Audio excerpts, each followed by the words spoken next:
The best laid plan of a mice and a man often go astray. Robert Burns, जो कि Switzerland के एक महान कवि थे, उन्होंने ये बात लिखी थी। इसका मतलब होता है कि इंसानों या चूहों के द्वारा कोई भी प्लान जो बनाया जाता है या इंसान कोई भी चीज जो प्लान करता है वो उस प्लान के अनुसार कभी नहीं चलती। कभी कभी आपका परफेक्ट प्लान भी इम्परफेक्ट हो जाता है या उसमें कई कमियां आ जाती हैं। आप कोई भी प्लान बनाओ तो पूरी तरह से सेम तरीके से नहीं चलता। आप कोई चीज सही तरीके से प्रेडिक्ट नहीं करते। तो कुछ इसी बात से ये स्टोरी की शुरुआत होती है जिस पर आज हम बात करने वाले हैं।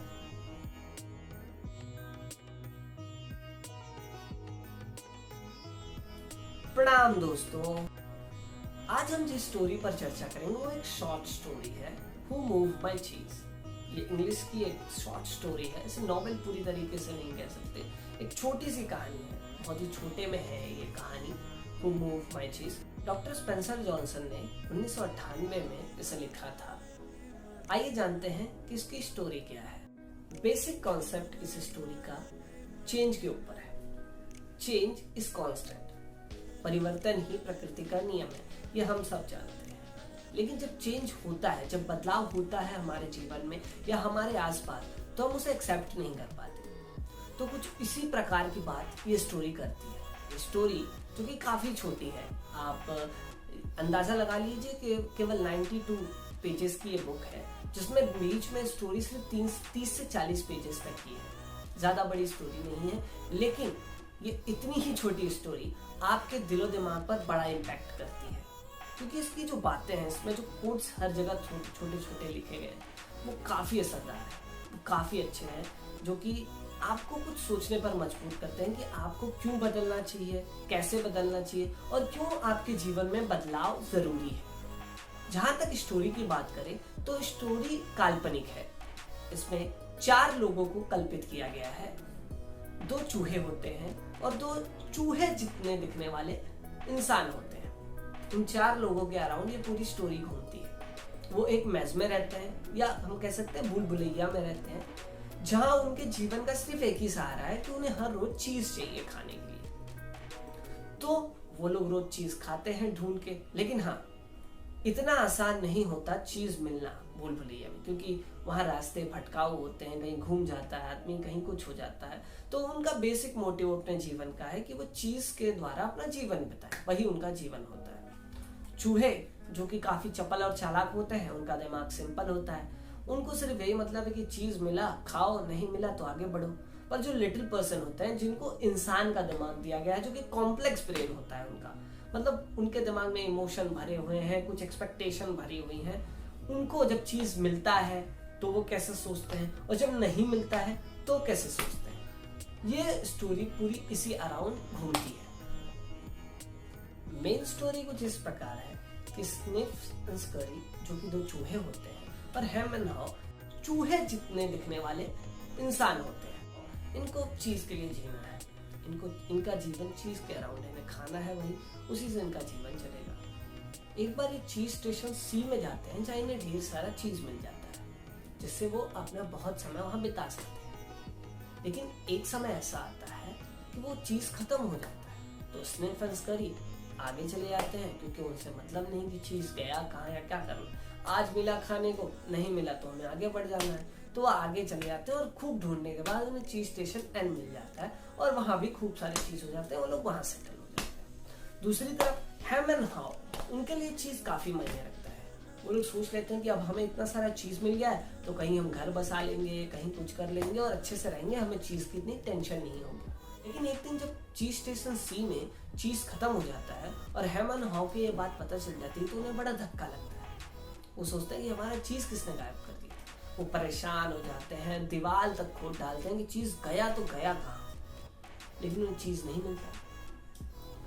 हाँ, ये बात समझ जाता है कि यार अगर चीज नहीं है तो यहाँ सर पटकने से कोई मतलब नहीं। वो अपने दोस्त हैम को समझाता है कि हमें यहाँ छोड़ के आगे बढ़ना चाहिए और फिर चीज ढूंढना चाहिए, पर हैम नहीं मानता।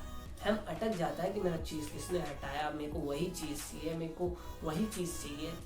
तो हैम रुक जाता है, पर हाउ उसे छोड़कर आगे बढ़ जाता है और चीज स्टेशन एन अंत में पहुंच जाता है, जहां उसे ढेर सारी चीज मिल जाता है। और हाँ, जाते जाते वो अपने दोस्त के लिए हर जगह नोट छोड़ जाता है कि उसे क्यों मेरे पास आना चाहिए। वो यही सोचता है कि अगर ये किसी दिन यहाँ से निकला तो ये यहाँ तक पहुंच जाएगा और रास्ते में पढ़ते हुए चिन्हों के द्वारा भी पहुंचता जाएगा कि यहाँ आना है, या ये मैंने लिखा है, क्यों वो चीज छोड़ के आना है। तो ये पूरी स्टोरी है। स्टोरी में लेखक कहना चाहते हैं जो चीज है उसे एक मेटाफर दिया गया है कि आपकी लाइफ में जो चीज है उसे चीज समझिए। जैसे किसी का रिलेशनशिप होता है, आप उसे चीज समझिए। किसी का जॉब है, आप उसे चीज समझिए। किसी को पैसा कमाना है तो आपके लिए चीज है, लेकिन उसको कैसे कमाना है, कैसे रखना है। अगर पैसा आपका चला जाए या आपका रिलेशनशिप टूटे बने, आपका जॉब रहे, आपका ऑर्गेनाइजेशन, आपकी कंपनी रहे ना रहे, उसके रहने पे क्या प्रॉब्लम होती है, उसके रहने में आपको बदलाव करके कैसे आगे बढ़ना है, वो चीज इसलिए लिखा गया। स्टोरी आपको लगेगी जैसे बच्चों की कहानी है, बट इस स्टोरी में बहुत कुछ है। जब आप इसे पढ़ेंगे तो आपको समझ में आएगा कि ये चीज शब्द आपके जीवन के उस पहलू के लिए, उस इम्पोर्टेंट पहलू के लिए है जिसके लिए आप जीते हैं, चाहे वो जॉब हो, परिवार हो, फैमिली हो। और जब वो आपके पास होता है तो कैसा लगता है, जब वो आपसे छूट जाता है तो कैसा लगता है। तो इसमें बहुत सारी चीजें हैं आपके जानने के लिए। अब मैंने जो इस कहानी से सीखा है मैं आपको बताता हूँ। पहला पॉइंट है कि जो बदलाव हमारे आसपास होते हैं वो जरूरी नहीं कि सब अच्छे हो, पर हाँ, जिस प्रकार से दुनिया तेजी से बदल रही है, अगर आप बदलाव के साथ नहीं बदलोगे तो आप पीछे छूट जाओगे। इसलिए चेंज को एक्सेप्ट करना बहुत ही इंपॉर्टेंट होता है। जैसे आजकल टेक्नोलॉजी का जमाना है और आप सोचोगे कि आप पुराने तरीके से जियो तो आप नहीं जी पाओगे, आपको टेक्नोलॉजी को एक्सेप्ट करना पड़ेगा। तो ये पहला पॉइंट है। दूसरा पॉइंट, स्टोरी में जो कैरेक्टर हैम है उससे हम यही सीखते हैं कि अगर आप रोज एक ही चीज करोगे और आप सोचोगे कि आपके जीवन में बदलाव हो, तो आपके जीवन में बदलाव होने वाला नहीं है। ये बहुत ही इंपॉर्टेंट चीज है। लोग सोचते हैं कि क्यों हमारा जीवन नहीं बदल रहा है, और जबकि वो अपने आसपास की चीजें अपने को बदलने का प्रयास ही नहीं करते। तो वो कैसे बदलेगी आपके आसपास की चीजें? हर चीज बदल जाती है, चाहे वो आपके रिलेशनशिप हो, चाहे आपका जॉब हो, चाहे आपका स्टेटस हो, चाहे आज आप अमीर हो कल गरीब हो जाओगे, गरीब हो अमीर हो जाओगे। आपका रिलेशनशिप आज अच्छा चल रहा है कल बुरा हो सकता है, आपका जॉब आज अच्छा है कल और अच्छा हो सकता है और बुरा हो सकता है। तो चीजें सेम नहीं होने वाली, ये चीज हमें इससे सीखने लगती है। अगर हम बदलाव के साथ नहीं बदलते तो देखिए, अगर कोई चीज बदल गई है तो हमें कंट्रोल करेगी, लेकिन अगर हम उसके अकॉर्डिंग बदल गए तो हम उस चीज को कंट्रोल कर सकते हैं। ये बहुत ही इंपॉर्टेंट चीज सीखने मिलती है इससे। स्टोरी में एक पॉइंट आता है जो कि एक मेरा 5वां पॉइंट है। जब हॉ सोचता है कि अगर वो पहले ही देखता कि चीज की कंडीशन खराब होने लगी थी तो वो समझ जाता है कि चीज खत्म हो रहा है या पुराना हो रहा है, लेकिन उसने ये पहले बात ऑब्जर्व नहीं की, जो कि हमें चीज सिखाती है कि जैसे कोई चीज बदलने वाली, जैसे हम जान रहे हैं कि आधुनिक युग आ रहा है बहुत तेजी से, तो हमें क्या करना है, हमें टेक्नोलॉजी को बहुत जल्दी सीखना है, उसे सही तरीके से उपयोग करना सीखना है। अगर ये हम सीख जाएंगे तो हम चेंज के साथ तुरंत बदल जाएंगे। ये बहुत ही इंपॉर्टेंट चीज है। हम अपने आप में बदलाव क्यों नहीं ला पाते? ये 6ठा पॉइंट है, फियर ऑफ फेलियर। हम असफलता के डर के कारण हमेशा अपने आप में बदलाव नहीं ला सकते कि अगर मैं बदल गया, अगर ये करने जाऊंगा तो क्या होगा, वो करने जाऊंगा तो क्या होगा। ये डर ही हमें आगे बढ़ने से रोकता है। इसलिए फियर ऑफ फेलियर से निकलना चाहिए और हमें सोचना चाहिए कि हम ट्राई तो करते हैं, कुछ ना करने से सब कुछ तो ट्राई करें। स्टोरी में 4 कैरेक्टर हैं, स्निफ, स्करी जो कि 2 माउस हैं, और हैम एंड हाउ जो कि 2 लिटिल पर्सन हैं। उनके 4 तरीके हैं। ये 4 तरीके से वो लोग बदलाव को एक्सेप्ट करते हैं। जैसे स्निफ है, उसका काम है वो सूंघ लेता है किसी नई चीज को। तो कुछ लोग ऐसे होते हैं जो नई चीज को फट से जान लेते हैं और उसकी तरफ चल देते हैं कि भाई ये चीज आने वाली है, इस तरफ बढ़ जाओ। कुछ लोग स्करी टाइप होते हैं, स्करी बहुत तेज होता है दौड़ने में, तो कुछ लोग चेंज देख के फटाफट दौड़ते हैं, भैया ये चीज आ रही है, चेंज हो जाओ, इससे अच्छा है। या कुछ लोग हैम की तरह होते हैं जो कि कभी बदलना नहीं चाहते, वो अपनी पुरानी चीजें लेके बैठे रहते हैं, चाहे उनके अराउंड सब बदल जाए लेकिन वो बदलना नहीं चाहते। वो बोलते हैं हम ऐसे ही थे, ऐसे, वो लोग पीछे छूट जाते हैं। और कुछ लोग हॉ की तरह होते हैं जो सब देखते हैं, एनालाइज करते हैं, जानते हैं, समझते हैं, उसके बाद बदलाव करते हैं। और क्योंकि आप जो चेंज हो रहा है उसकी तरफ तुरंत चेंज हो जाओगे वो भी ठीक मुझे नहीं लगता, और हाँ, चेंज नहीं भी हो रहे हो वो भी ठीक नहीं।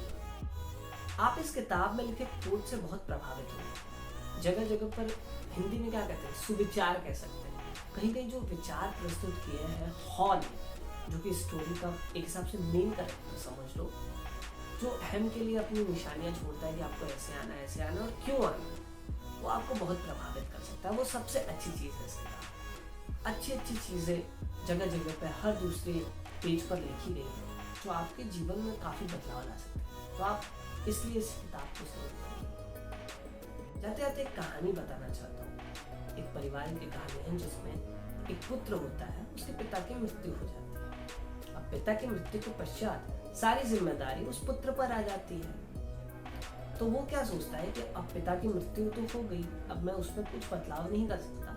उसे गम तो होता है, पर उसे अपनी जिम्मेदारी भी उठानी होती है। तो वो अपने परिवार की जिम्मेदारी उठाता है, बहुत मेहनत करता है और आगे चल के बड़ा आदमी बनता है और सब करता है। और दूसरी तरफ एक और लड़का होता है, उसके पिता की मृत्यु हो जाती है, पर वो मृत्यु देख के हैरान हो जाता है, बहुत घबरा जाता है, बहुत डर जाता है और उसे कुछ नहीं सोचता।